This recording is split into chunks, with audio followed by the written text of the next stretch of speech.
pessoal, tudo bom? Eu sou a Mel Ferraz e você está no canal Literaturis. Hoje, então, eu vim conversar com vocês um pouquinho sobre A Montanha Mágica, do Thomas Mann. Isso porque nós estamos fazendo, então, a leitura conjunta da leitura mágica. Da Montanha Mágica, então eu vim falar o que eu li nessa semana, porque começamos no sábado passado, né, na semana passada. E enfim, o que eu li durante essa semana. Não sei se vocês lembram, mas eu fiquei de ler 50 páginas por dia, já imaginando uma coisa bem utópica, assim, se eu fosse conseguir, enfim.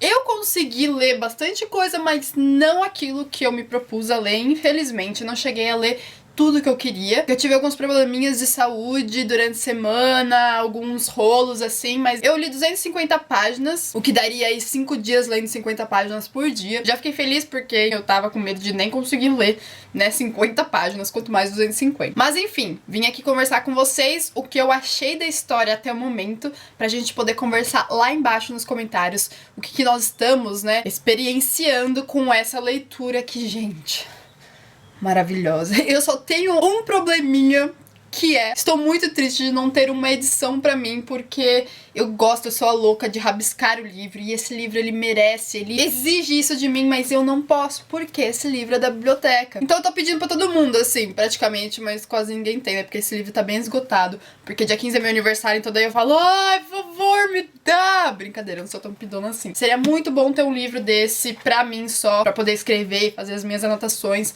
porque eu gosto bastante disso. Então, como vocês podem ver, tá bem marcadinho, assim, com post-its, que são as partes que eu quero depois relembrar, enfim, marcar numa possível edição minha. Vou acabar passando pro Word aqui no computador pra depois eu ter e, enfim, revivê-las. Já de início eu quero falar com vocês sobre o propósito do livro, que tem o quê? 2 páginas. E já é fantástico, sensacional, já me deixou assim totalmente fisgada. Não sei se vocês sentiram a mesma coisa, mas já dá pra ter uma noçãozinha de que o assunto principal nesse livro aqui é o tempo. E eu sou fascinada por isso, eu já falei em algum outro vídeo aí sobre isso. Sou fascinada pelo assunto, pelo tema tempo na literatura. Ele vai avisar a gente de que essa história é um pouco antiga. Na verdade, ela não é tão antiga assim, mas por conta do fator guerra, né, Primeira Guerra Mundial, ela se torna mais antiga do que ela realmente é.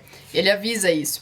E no final, né, leitores como eu, não tão desavisados assim, vou ser sincera, que começa a ler esse livro e fala, vou ler rápido, né, não sei o que, vai lá e quebra a cara logo na segunda página, porque ele fala assim: não será, portanto, num abrir e fechar de olhos que o narrador terminará a história de Hans Castorp. Não lhe bastarão para isso os 7 dias de uma semana, nem tampouco 7 meses. Melhor será que ele desista de computar o tempo que decorrerá sobre a terra enquanto esta tarefa o mantiver enredado. De certo não chegará, Deus me livre, a 7 anos. Dito isto, comecemos. E é aí que ele vai começar a apresentar a vida do Hans Castorp pra gente, que é um jovem aí de 22 anos. No começo da história tem 22 anos, depois ele vai aumentando. Não dá pra entender direito isso, mas entre 22 e 24 anos, que vem de uma família rica da Alemanha. Ele estuda engenharia e ele é órfão de pai e mãe, porque quando ele era pequeno, seus pais morreram em virtude de algumas doenças pulmonares, enfim, respiratórias no caso, né? Não é em primeira pessoa, o narrador vai contar a história dele pra gente e vai começar quando ele, antes de finalmente trabalhar num estágio como voluntário que ele conseguiu em estaleiros, se não me engano, né, enquanto engenheiro, ele decide visitar o primo dele, o Joaquim, que tá num sanatório na Suíça, que fica no alto de uma montanha, para pessoas doentes com tuberculose. Enfim, é narrado pra gente a viagem dele até o cume dessa montanha, onde fica esse sanatório, e também o primeiro dia dele nesse sanatório. Quando ele chega lá, ele só tá ali como visitante, então ele fala pra todo mundo que ele só vai passar 3 semanas lá em cima, o que todo mundo fica, nossa, isso daí não é muito a nossa realidade, porque lá a menor unidade de tempo pra eles é 1 mês. Então a gente já percebe como os costumes ali em cima é diferente, ou na verdade como a realidade ali em cima é diferente. É outro mundo, assim. E aos poucos o leitor vai adentrando esse mundo que é muito fantástico e é totalmente instigante e curioso. Mas eu acho que só é curioso e instigante por conta da escrita do Thomas Mann, que é arrebatadora, eu diria. O livro não é difícil de ler, mas ele exige muita atenção do leitor, porque por conta da escrita, a gente entra em contato com muitos detalhes maravilhosos, que na verdade a forma como é apresentada pra gente é que são maravilhosos. Então você quer degustar, e ele te propõe isso, realmente degustar a escrita. maravilhoso, maravilhoso. Já vejo que esse livro vai ser um livro, assim, da minha vida, ou um dos livros da minha vida. Desculpe, Lolita, que acabou de entrar, mas enfim. Tô amando esse livro, vocês não têm noção. Preciso de uma edição pra mim. Essa edição aqui, na verdade, da Nova Fronteira, né, tem outras, mas essa edição tem 800 páginas. A mais comum, que é o que a Tati Feltrin e a Tami, do Literatami, leram, tem um pouquinho mais de páginas, mas elas falaram uma coisa que é muito interessante. Eu vou deixar os dois vídeos que eu citei agora, tanto da Tati quanto da Tami, ali embaixo pra vocês darem uma olhada, que tá muito bacana. Mas elas falaram que o primeiro dia do Hans Castorp, lá em cima na montanha, no sanatório, é narrado pra gente em 200 páginas. Tudo bem que no meio disso tem flashbacks sobre a vida dele, pra falar como foi a criação do Hans Castorp, mas realmente, o primeiro dia é narrado com tanto detalhe pra gente que demora muito tempo pra gente passar por esse primeiro dia. Depois é um pouquinho mais rápido, mais batido. E nessa edição aqui não são 200 páginas como na das meninas, mas acho que dá 150 páginas mais ou menos. É bastante coisa mesmo. E acontece que o Hans, ele entra em contato com toda aquela sociedade que vive ali em cima, que tem dinheiro, é bem de vida pra estar ali em cima, porque o que acontece é que eles estão ali pra se curar então de doenças respiratórias a partir de um sistema que, desculpem os meus vizinhos e enfim, o zelador que tá por aqui,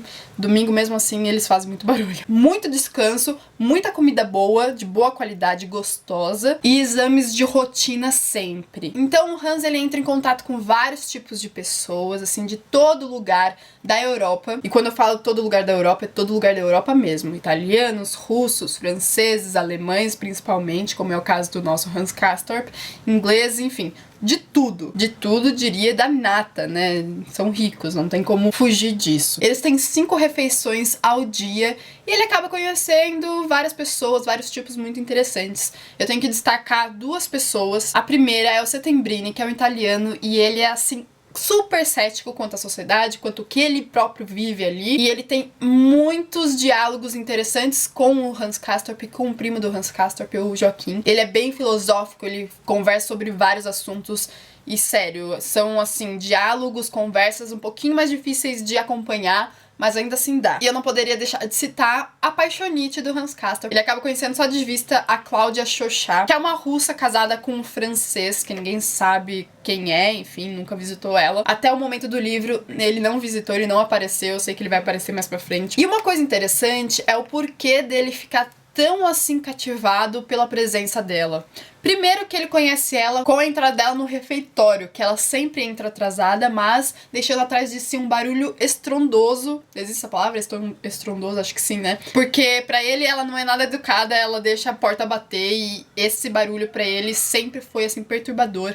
Então, já de cara ela desperta a atenção dele, mas o problema é que ela faz ele se lembrar de alguma pessoa do passado dele que ele no começo ele não lembra qual é, mas depois ele lembra, e é maravilhoso você descobrir, você relembrar isso com ele. Inclusive foi num passeio super perturbador que ele faz ali sozinho, e que é quando ele começa a perceber que ele pode não estar assim tão saudável quanto ele imaginava quando chegou ali. Na verdade, ele se descobre então também doente, né? E nesse passeio ele acaba lembrando de um coleguinha, não de sala, mas da escola dele, que é o Pshibslav, que ele só travou uma conversa, que foi pra pedir o lápis dele emprestado, mas que a constituição física dele e a maneira dele de se portar sempre instigaram ele, sempre deixaram ele assim fascinado. E essa constituição física e a maneira dele é muito semelhante ao da Cláudia. E a gente percebe que tem uma tensão homossexual aqui no meio que é fantástica. Eu adorei essa sutileza que tem aqui, mas que fica bem clara, e outras pessoas já citaram isso, já vi alguns críticos mencionando isso, e não só aqui, mas depois, quando ele fica observando o seu primo, com a constituição física do seu primo bem evidente, fica pensando nela, enfim, é assim, interessantíssimo, pra dizer o mínimo. E eu gostei bastante disso, dessa relação que ele sempre busca entre a Cláudia e entre aquele coleguinha que não chegou a ser amigo dele, mas enfim, o Pshibslav. É quase uma recordação à la Proust, sabe? Que ele tem quando ele descobre essa ligação entre a Cláudia e o Pshibslav na cabeça dele. Muito, muito interessante, ó, tá sensacional. E eu tô numa parte que é logo depois que ele faz um exame médico e ele descobre que está doente. Ele tem que passar, acho que 4 semanas de cama. E aí é o que eu entro numa questão bem recorrente, mas eu diria muito recorrente mesmo no livro, que é a questão do tempo. Se eu disser que em 10 vezes é travada uma conversa em relação ao tempo, ou mesmo narrador falando sobre o tempo, né, filosofando sobre ele, sobre a questão inteira, enfim, é pouco, porque eu acho que mais de 10 vezes é que acontece isso aqui, e é maravilhoso. Meu amor por você só cresce, é isso que eu vou dizer. Ai meu Deus, tô conversando com um livro. Ai meu Deus. Chega uma parte depois, logo depois, quando ele sai desse regime todo de ficar só na cama, que ele pode voltar a andar, o narrador vai dizer, isso fica na página 247, na parte liberdade. Quais eram, afinal, as impressões do jovem Hans Castorp? Parecia-lhe que as 7 semanas que ele, comprovado indubitavelmente, acabava de passar ali em cima, não eram mais que 7 dias? Ou parecia-lhe, pelo contrário, que já vivia nesse lugar havia muito, mas muito mais tempo do que em realidade se passara? Ele mesmo ventilava esse problema, tanto de si para si, como também interpelando Joaquim, sem, no entanto, chegar a resolver a questão. Uma coisa e outra provavelmente eram verdade. Ao seu olhar retrospectivo, o tempo ali passado afigurava-se tanto excessivamente longo como excessivamente breve. Um único aspecto desse tempo, entretanto, escapava-lhe sempre: a sua duração real, admitindo-se ser o tempo um fenômeno natural e ser lícito relacionar com ele o conceito da realidade. Maravilhosa essa parte. Porque assim, durante todo o livro, até esse momento, o narrador e também o Hans Castorp ficava nessa de ai, passa muito rápido, ai, passa muito devagar aqui em cima, ai, não sei o que, ficava de lá pra cá. Não tinha uma definição exata de como era o tempo ali em cima. Era tudo muito assim, não realmente bem definido. E é que chega a hora que ele realmente define, que é, não se sabe. Na verdade, é um e é outro, sabe? Depende da situação. Sabe, tava meio contraditório, mas chegando aqui, ficou tudo explicadinho. É o que tava passando pela minha cabeça, sabe? Maravilhoso! Bom, eu não sei o que vocês acharam de todos os hábitos que tem ali no sanatório. Eu só achei que tá muito interessante, que é toda uma realidade diferente. Deixem aqui nos comentários o que vocês estão achando, o que vocês acharam quando leram, né? Se vocês leram esse livro antes, já concluíram, enfim, onde vocês estão do livro, que vai ser muito bacana conversar com vocês, até porque eu tô fazendo esse vídeo pra conversar com vocês. Isso daqui, na verdade, são impressões iniciais. Eu pretendo fazer mais um vídeo, que é concluindo, ou mais 2, e no final do ano, depois que eu passar pelos textos de apoio, pelas aulas que eu vou ter desse livro, eu pretendo fazer um vídeo finalzinho, concluindo tudo bonitinho. Então é isso. Espero que vocês tenham gostado desse vídeo. Se vocês gostaram, não se esqueça do seu joinha, que vai me ajudar bastante na divulgação, e também de se inscrever no canal se ainda não for inscrito. Vou ficando por aqui, um grande beijo e até o próximo vídeo. Tchau, tchau!